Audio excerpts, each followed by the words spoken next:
Okay, folks, greetings. We're back up at the Bean Mountain Mine. You might remember, here with my. Are you okay being on camera? Yeah. Oh, cool. Everyone meet Gary. He's one of my vast number of cousins. But he's an expert.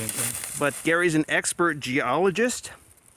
So we're up to say what's left up here as far as is it worth prospecting? So we're the Bean Mountain Mine's right up there, short little distance, and I noticed this off to the side, right?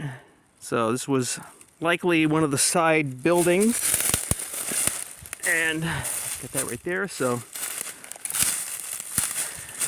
see, here you go.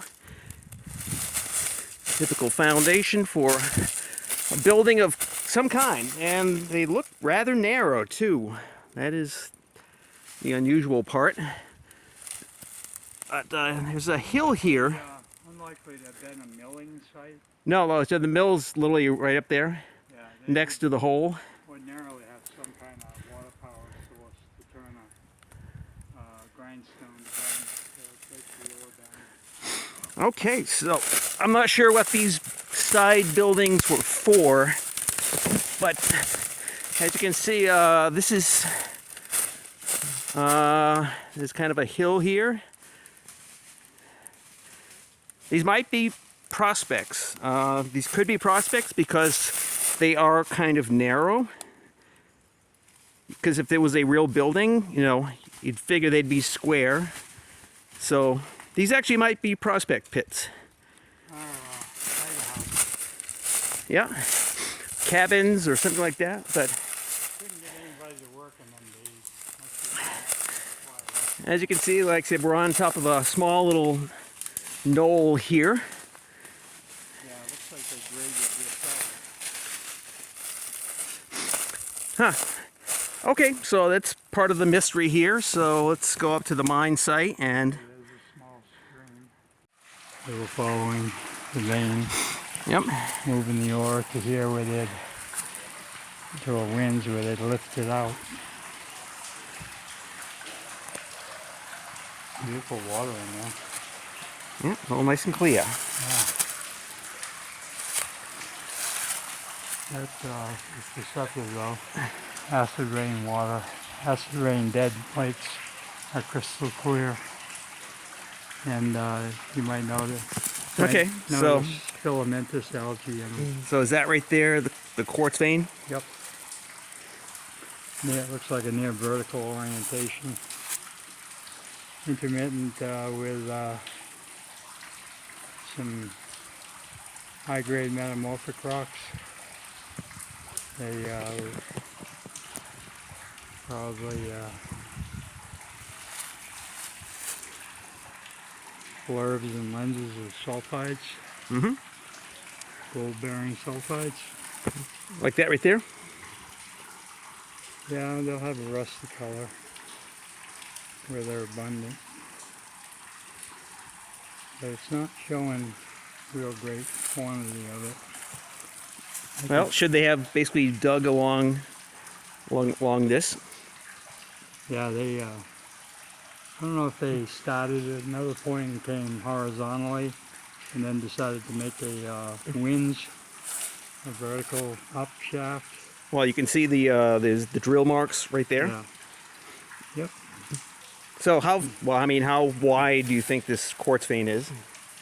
Oh, I don't know. Currently looking at about 10 feet probably. But, in this kind of terrain, yeah. In this kind of, I can see some residue strata there. Some the vein, where it intruded the other rock and isolated bits of the other rock in between the quartz intruding into it. Preserves it and close to its original orientation. You can see that flattish plane down there. That's the thin quartz. That's the thin ones? It's thin dark gray matter in between the vein intrusion.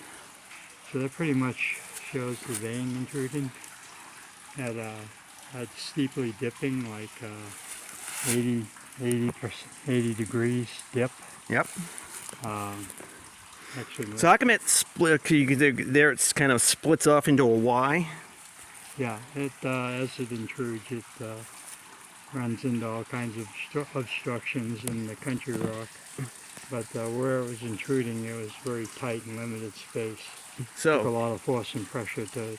if you started to do basically pit mining along here, I mean, Yeah. what do you think you could find? Well, I've seen sulfide veins showing a whole lot more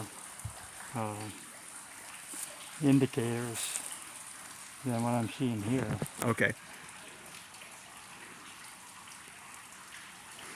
All right. Well, let me take you to the adit. I'm not seeing too much to get excited about. Yeah. And the number one reason why is if there was a lot of sulfide in the rock that might be gold bearing, Yeah. the weathering in the last 150 years it's been here would have stained this rock dramatically. Okay. It'd be all rusty colors, it might even be rusty looking water, but the sulfide content is low, which it would be at high temperatures. It's usually the massive sulfide deposition would be at a lower temperature than these rocks imply. These are high temperature metamorphic rocks and granites and pegmatite intrusions. So it's All right. Well, let's go around and down, and I'll take you over to that place I showed you. okay. All right. Gary's gonna check it out. Sees a couple of tiny flecks on this sample.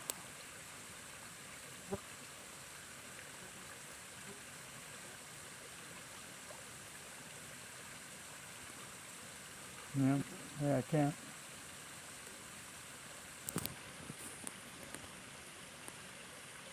We need a drum roll. There are tiny yellow specks. Very tiny. Is it pyrite? No, I don't think so. It doesn't have that brassy luster. There might be gold.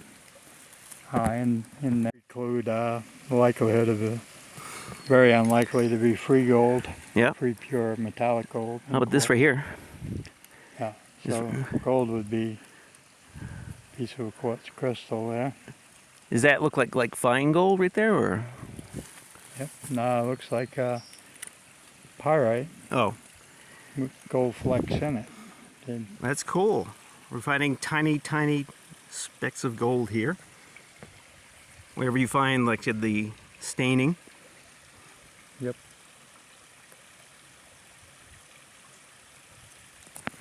Yeah, it looks like rust. So it probably broke down pyrite, but there's a certain amount of gold. How much?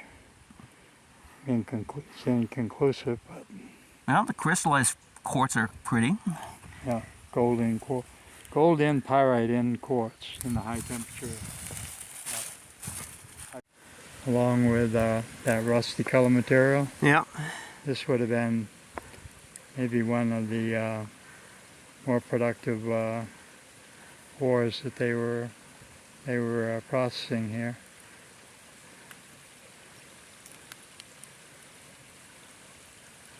So anyway, Roger is. This is Gary's rating of the Bean Mountain Mine. Yeah. For any future prospectors who want to come up here, what is your review of the Bean Mountain Mine? This rock here is in close to the pegmatitic granite temperature range of rocks, which are generally too hot, too high a temperature, a host rock for significant gold values. There is a distinct quartz vein here. It does carry some sulfides and pyrite and other minerals that are often accessories with gold. But the temperature of this rock in general would be too high for to be a significant productive gold deposit. So I believe they found traces here, but this is a significant gold mine. It didn't have the right conditions. Okay, so there you got it. That's the voice of the expert right there. So if you want to come up here and look for gold, you're going to find a tiny, tiny, tiny, tiny amount. So say goodbye, and I'll see you later on the next edition of Abandoned Maine. Bye-bye.